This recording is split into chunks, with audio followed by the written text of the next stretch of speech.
Why are you or your patients being readmitted to the hospital, and what does it have to do with the cleanliness of your home? Find out in today's episode.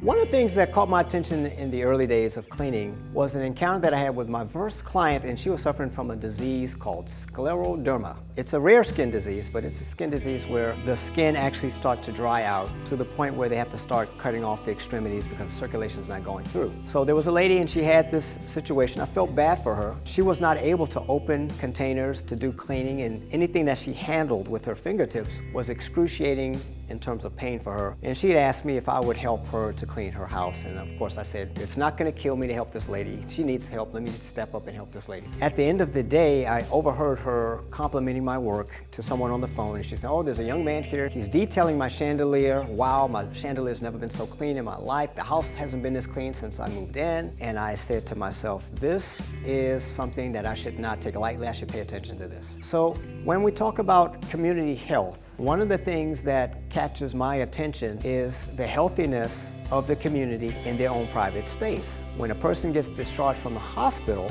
they go back to their private space. But if their private space is not managed well in terms of bacteria count, dust count, and just the general maintenance of the home, all homes will deteriorate systematically over a period of time, and they have to be upkept and maintained in order to keep this deterioration from becoming a problem with the entire community. When people get discharged into homes that are contaminated, they end up back in the hospital.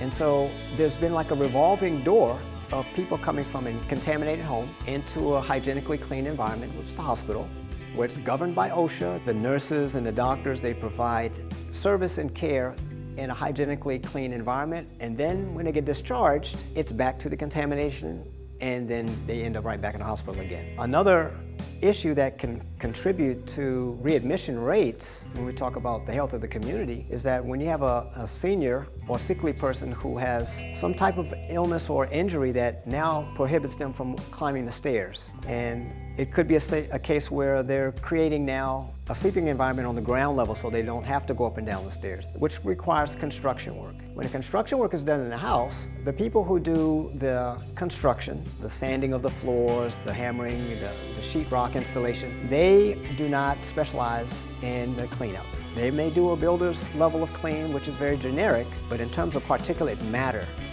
that's left as the residual of their work, it lingers on and it becomes a toxic hazard. I have had situations where a lady had a knee operation, and because of the knee operation, they created a bed for her on her ground floor. So she wasn't going to be sleeping in her bedroom, she was going to be sleeping in the den off of the kitchen. But while she was in the hospital, the basement was being remodeled. She was a person who did crafts work, and so they remodeled the entire basement with the idea that when she's recovering, at some point she can go back into her shop and start doing some of her crafts. The problem was the sawdust travels through the air. As the air is a vehicle for all particles to move about, she found that she was not able to sleep through the night because her nose was running continuously, her eyes were irritated, her throat was scratchy. Construction work and remodeling can actually add to the hospital admission rates because some of the material that are used in newly refurbished homes can off-gas. And off-gassing will actually produce glues and toxins, respiratory effects, that can cause neurological damage. And then before we know it, now she's broken her hip and they've remodeled a bedroom for her on the main level. They've done some construction and installation, and now they sent her back to that home, and now she's back at the hospital again.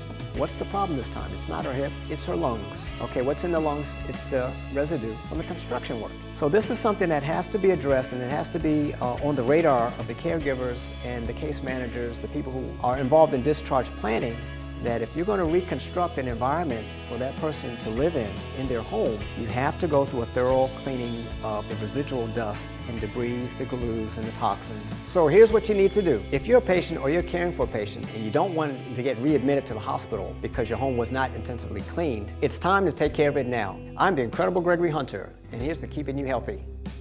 This is not maid service, this is intensive cleaning. So reach out to us with the information below, and we'd be glad to help you.